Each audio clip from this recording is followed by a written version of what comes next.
BNP দীর্ঘ সময় ধরে নির্বাচনের বাইরে এবং আওয়ামী লীগ দীর্ঘ সময় ধরে বলা হচ্ছে বিএনপির তরফ থেকে যে একতরফা নির্বাচন করছে, এতে আসলে দুইজনের কি লাভবান হচ্ছেন নাকি আসলে দুইটা দলই ক্ষতিগ্রস্ত হচ্ছেন?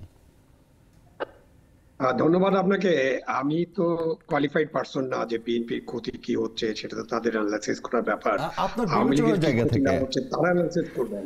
বাট নাগরিক হিসেবে আমি যেটা মনে করি, দুই দল আসলে ক্ষতিগ্রস্ত হচ্ছে দুইভাবে, এবং বাংলাদেশ ক্ষতিগ্রস্ত হচ্ছে, বাংলাদেশের মানুষ ক্ষতিগ্রস্ত হচ্ছে, বাংলাদেশের গণতন্ত্র ক্ষতিগ্রস্ত হচ্ছে।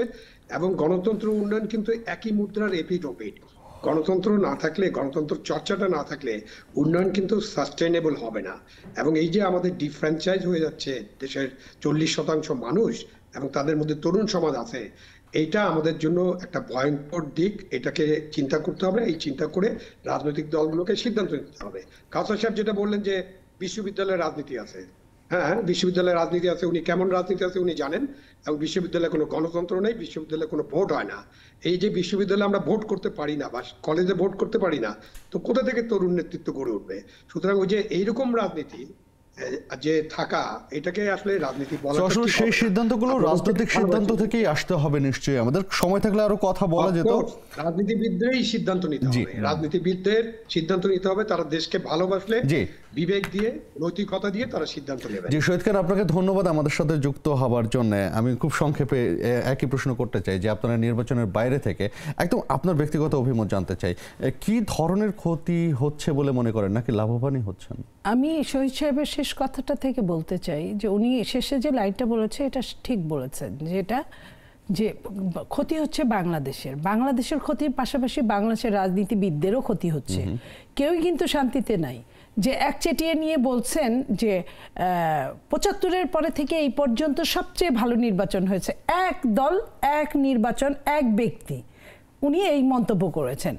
এখন এটা কি সত্যি? তাহলে তো গণতন্ত্র হয় না। গণতন্ত্র এখানে অকেজো। যদি এইটাই সবচেয়ে সুন্দর নির্বাচন হয় তাহলে গণতন্ত্র অকেজো, কারণ এখানে কোনো দল ছিল না, এক ব্যক্তির এক দল। আর জাতীয় পার্টিকে জোর করে ২৬টার মধ্যে ১১টাতে জিতিয়ে আনা হয়েছে। জাতীয় পার্টি নিজেও জানে না, এটার ভিতরেই এটা লুকিয়ে আছে। তো এই জন্য বলছি যে এই একতরফা নির্বাচন যতদিন থাকবে ততদিন জাতি ক্ষতিগ্রস্ত হবে। একতরফা নির্বাচন যতদিন থাকবে, যাদের বিবেক আছে, যারা গণতন্ত্রকে শ্রদ্ধা করে, ভালোবাসে এবং ওইখানে রাখতে চায় দেশটার জন্য, তারা নির্বাচনে যাবে না, যেতে পারে না। এই যে আপনাদেরকে বলা হচ্ছে যে একতরফা নির্বাচন করছেন, তাতে করে আসলে আমরা কিন্তু নির্বাচন করার চেষ্টা করছি, একতরফা হোক দুতরফা হোক। আপনারা প্রক্রিয়ার মধ্যে রয়েছে, গণতন্ত্রকে হত্যা করেছে, মানবাধিকার লঙ্ঘন করেছে, যারা নির্বাচন ব্যবস্থাকে ধ্বংস করেছিল, তাদের মুখে আজকে সেই সবক আমাদের শুনতে হয়। এবং তারা এখন নির্বাচনের পথে হাঁটছেন না, তারা নির্বাচন ব্যবস্থা নিয়ে কথা বলছেন। এটা খুব দুর্ভাগ্যজনক। হত্যা ও ষড়যন্ত্রের মাধ্যমে যারা রাষ্ট্রীয় ক্ষমতা এসেছিল, তাদের কাছ থেকে আমাদের এই সবক নিতে হচ্ছে। দুর্ভাগ্য এটা।